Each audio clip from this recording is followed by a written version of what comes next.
CG board class 10th और 12th student के लिए हमने इस क्रैश कोर्स को ऐसे डिजाइन किया हुआ है कि हर एक चैप्टर से हम 10 मिनट के 5 वीडियो लेक्चर्स बनाएंगे।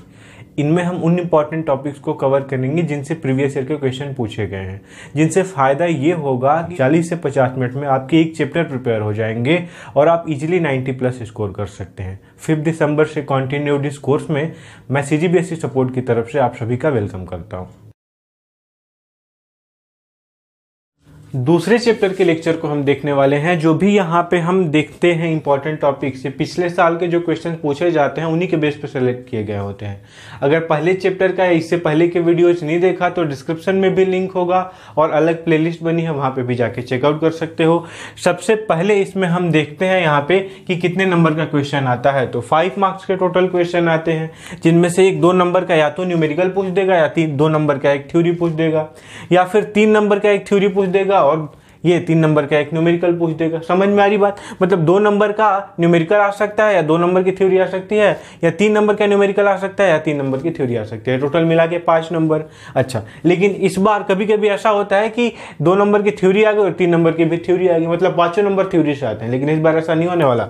2 नंबर से न्यूमेरिकल, 2 नंबर से थ्योरी आने वाली है, 3 नंबर से न्यूमेरिकल आने वाला है। ऐसा मैं क्यों बोल रहा हूँ? क्योंकि अभी जो चैप्टर हम आगे पढ़ेंगे वैद्युत रसायन, उसमें से नर समीकरण हटा दिया गया है। तो नर समीकरण से न्यूमेरिकल आता था, उससे इस बार नहीं आ पाएगा।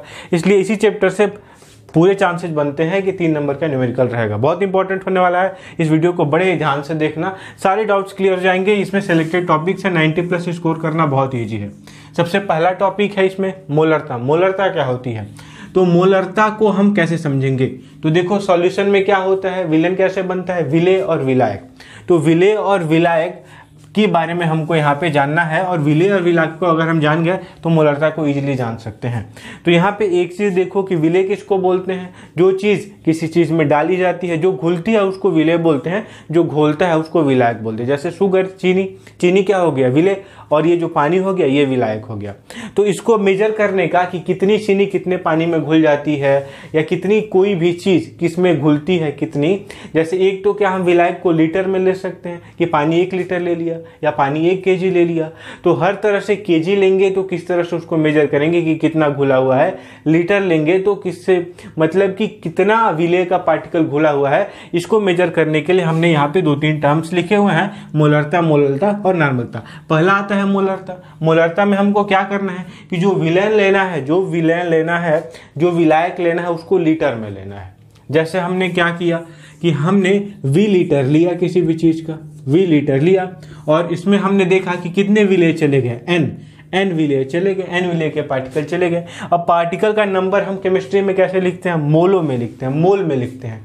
मोल जो कि बहुत सारे पार्टिकल्स होते हैं, 6.22 ऐसा समझ लो। जैसे केले को हम किस में मेजर करते हैं? डजन में, क्योंकि केले बहुत सारे होते हैं और 1 डजन 2 डजन ऐसे करने में हमको ईजी होती है। ठीक इसी तरह से अगर छोटा सा पार्टिकल, छोटी से कोई चीज़ लें तो केमिस्ट्री में उसमें अगर उसको गिने उसके पार्टिकल को तो मिलियंस होंगे। इसलिए हमने क्या बना दिया है कि मोल में गिनेंगे, ग्रुप में करके कितने पार्टिकल्स होंगे तो 1 मोल होंगे। तो हमको कभी भी मोल में ही गिनना होता है, यहाँ पे मैं बता रहा हूँ। तो यहाँ पे हमने देखा कि V लीटर में कितने मोल घुले हुए हैं, n। तो 1 लीटर में हम कभी भी साइंस में निकालते हैं तो 1 लीटर में कितने घुले होंगे, n/v। और ये n/v ही है, इसी को क्या बोलते हैं? मोलरता। ध्यान से देखो, विलियन की मोलरता क्या है? उसके 1 लीटर में, यहाँ पे 1 लीटर में कितने पार्टिकल्स, कितने मोल घुले हुए हैं, कितने मोल विलेय पदार्थ के कितने मोल घुले हुए हैं, उसी को हम क्या बोलते हैं? मोलरता। समझ में आ रही बात? तो मोलरता का फॉर्मूला क्या हो गया? विलेय के मोलों की संख्या और विलेन का आयतन लीटर में। इसको कैसे रिप्रेजेंट करते हैं? m से, कैपिटल M से इसको दर्शाते हैं। विलेय के मोलों की संख्या और विलेन का जो ये क्या होता है? आयतन, उसको लीटर में हमको लिखना होता है। ऐसा, ये बात ध्यान में रहनी चाहिए। दूसरा हम मूव करते हैं मोललता। मोललता क्या होगी? बिल्कुल ऐसा ही, हमको विलेय के मोलों की संख्या के बारे में बताना है। और लेकिन विलेन का जो आयतन है, इसमें विलेन का आयतन लीटर में नहीं रहेगा, इसमें जो विलायक होगा उसका भार kg में होगा। जैसे पानी को लेंगे, पहले 1 लीटर लेते थे, लेकिन अब 1 kg लेंगे, उसमें शुगर को डालेंगे। तो बस यही डिफरेंस है, इसमें भार kg में हो जाता है और इसमें आयतन लीटर में हो जाता है। समझ में आ रही बात। तो यहाँ पे मोलरता क्या हुआ कि विलेन की मोलरता उसके प्रति 1 किग्रा विलायक में घुले मिले विलेय पदार्थ के मोलों की संख्या है। मतलब कि मोलों की संख्या n है और वेट कितना है इसका W। जैसे कि W kg हमने कोई भी विलायक लिया, उसने कितने मोल विलेय को घोल दिया, n मोल। तो यहाँ पे 1 kg कितना घोलेगा, n/W ऐसा। तो ये हमारा क्या हो गया, मोलरता, जिसको स्मॉल m से रिप्रेजेंट करते हैं। अब ध्यान दो, यहाँ पे तीसरे नंबर में आता है नॉर्मलता। नॉर्मलता में भी हमको क्या पता करना है कि 1 लीटर विलयन में विलेय के तुल्यांकों की संख्या। इसमें क्या पता करते थे, विलेय के मोलों की संख्या, लेकिन इसमें क्या पता करेंगे, विलेय के तुल्यांकों की संख्या। ये भी बहुत ही ईजी है, ग्राम तुल्यांकों की संख्या निकालना, अभी मैं बताऊंगा। तो ध्यान दो कि हमने क्या देखा कि जो विलेय के ग्राम तुल्यांकों की संख्या है वो हमारी कितनी है, कोई भी स्मॉल n ले लो या स्मॉल n से उसको रिप्रेजेंट करते हैं तो nt ले लो। विलेय के तुल्यांकों की संख्या nt कितने में, v लीटर में है, तो 1 लीटर में कितना हो जाएगा, nt/v। तो ये हमारा विलेय के तुल्यांकों की संख्या और ये v है आयतन लीटर में किसी भी विलयन का। तो ध्यान से देखेंगे यहाँ पे कि विलेय के तुल्यांकों की संख्या और विलयन का आयतन लीटर में। अब ध्यान दो, यहाँ पे बार बार तुल्यांक को हमको निकालने में, तुल्यांक बार बार सुनने में अजीब लगता है, इसलिए मैंने यहाँ पे फॉर्मूले को कन्वर्ट कर लिया है। यहाँ पे n को तो हम पहचानते हैं, ये क्या है, मोलों की संख्या। और मोलों की संख्या में एक वर्ड आता है n फैक्टर। n फैक्टर से अगर हम मल्टीप्लाई कर देते हैं तो टोटल ग्राम तुल्यांकों की संख्या निकल जाती है। मोलों की संख्या में अगर हम n फैक्टर से मल्टीप्लाई कर देते हैं तो तुल्यांकों की संख्या निकल जाती है। अब n फैक्टर क्या होगा, यहाँ पे ध्यान से समझना कि अगर मोल की संख्या हमको निकल गई, उसमें n फैक्टर कहाँ से पाएंगे, तो हर एक चीज़ का एक n फैक्टर होता है। मतलब कि हर एक चीज़ को तोड़ने पे, जैसे NaOH है तो NaOH को आप तोड़ोगे तो क्या बनेगा, Na+ और OH-। तो यहाँ पे निगेटिव चार्ज कितना, 1, पॉजिटिव चार्ज कितना, 1। तो मतलब आवेश कितना है, एक जो कोई भी एलिमेंट है, एटम है, उस पर कितना आवेश है। तो यहाँ पे कितना आवेश है, 1। इस पे या इस पे देखो 1, तो आवेश कितना हो गया, किसी एक पे भी 1 हुआ। तो यहाँ पे n फैक्टर की वैल्यू कितनी होगी, 1। समझ में आ रही बात। ठीक इसी तरह से एक और एग्जाम्पल, H2SO4 को तोड़ो तो क्या बन गया, 2H+ हो गया, और SO4 पे कितना हो गया, 2-। तो 1H पे कितना है, 1, 2H पे कितना है, 2+, और यहाँ SO4 पे भी कितना है, 2-। तो यहाँ के लिए n फैक्टर कितना हो गया, 2। समझ में आ रही बात। तो ये है बस n फैक्टर का, और यहाँ पे मोलों की संख्या निकाल लोगे इजीली। तो ऐसा करने से सारे क्वेश्चन हम इजीली बता सकते हैं। तो सबसे पहले इसको कैसे करेंगे, हम यहाँ पे लिखेंगे हल और फिर लिखेंगे दिया है। अब इसके बाद हमको क्या करना है कि देखना है H2SO4 कितना है, सिर्फ 15% है। टोटल अगर हम मानते हैं कि टोटल जो सॉल्यूशन है पूरे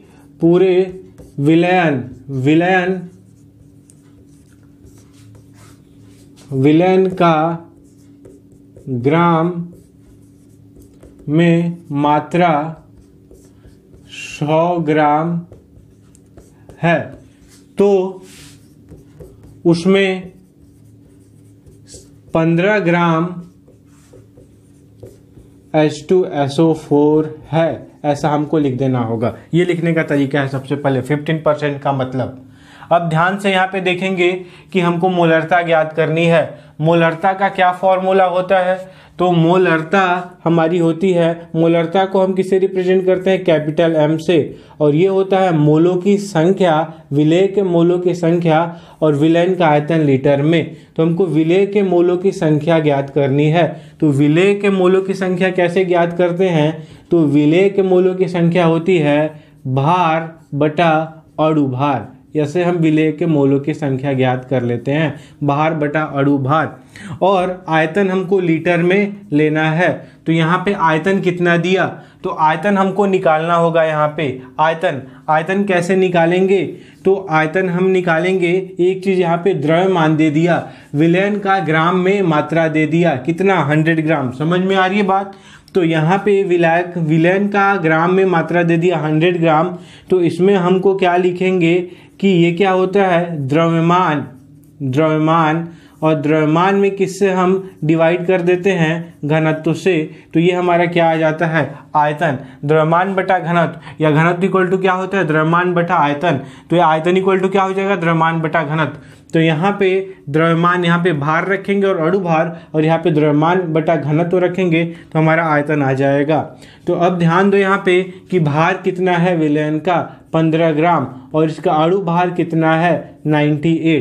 तो ये हमारी वैल्यू आ गई मोलों के संख्या की। अब देखते हैं आयतन। तो इसमें द्रव्यमान कितना दिया, विलयन का द्रव्यमान कितना दिया, तो ये है 100, पूरा 100 ग्राम है, इसमें 100 ग्राम। और इसका घनत्व कितना दिया, यहाँ पे घनत्व दिया 1 ग्राम प्रति ml, 1 ग्राम पर ml।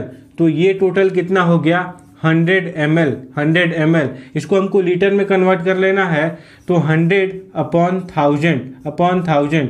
तो ये कितना हो गया हमारा, 1/10 लीटर में ये आ गया, क्योंकि हमको लीटर में ही चाहिए। तो अब यहाँ पे वैल्यू रख देते हैं। ये हमारी मोलरता आ गई, नंबर ऑफ मोल्स मतलब कि मोलों की संख्या हमने निकाल ली है 15/98, और ये हो गया 1/10। तो यहाँ पे हम करेंगे ऐसे मल्टीप्लाई करेंगे तो 10 ऊपर चला जाएगा, 150/98। इसको हम कैंसिल करेंगे तो यहाँ पे क्या आ जाता है, 75/49। इसको करेंगे तो कम आएगा 1.53, और यहाँ पे m लगा देंगे, ये हमारा मोलरता आ जाएगी। सबसे अच्छा तरीका यही है कि नंबर ऑफ मोल्स कैलकुलेट कर लो और आयतन कैलकुलेट कर लो, उसकी वैल्यू यहाँ पे रख दो। इससे इजी कोई मेथड नहीं है।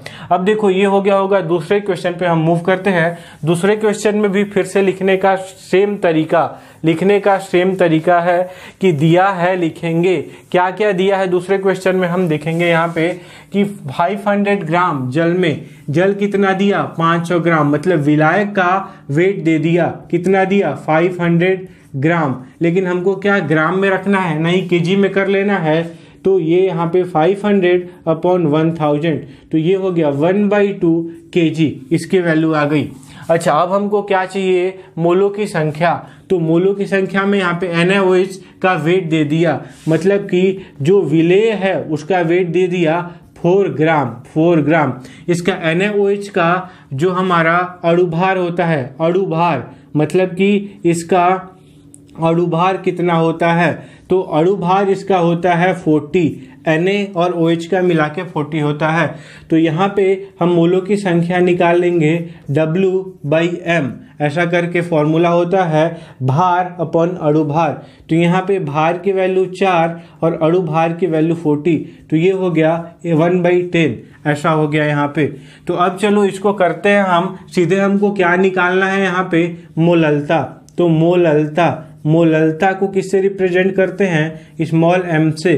तो ये भी होता है number of moles upon weight किसका, इसका।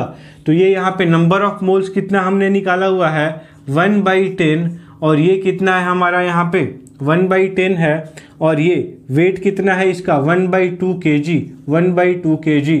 तो ये हो जाएगा, अगर हमने इसको इससे मल्टीप्लाई किया तो ऊपर चला जाएगा, और ये हो जाएगा 1/5। ये इससे मल्टीप्लाई किया तो 1/5, तो यहाँ पे आ गया 0.2n, ये इसका आंसर होगा। सबसे इजी तरीका है, जिससे जैसे मैं बता रहा हूँ आपको वैसे ही करना है। सबसे पहले नंबर ऑफ मोल्स निकालना है और वेट निकालना है, उसकी वैल्यू लाके डायरेक्ट इस पे पुट कर देनी है। वेट को कभी भी केजी में निकाल के पहले से ही रखना है, और यहाँ पे क्योंकि इजी फॉर्मूला सबसे इजी आ जाता है आंसर।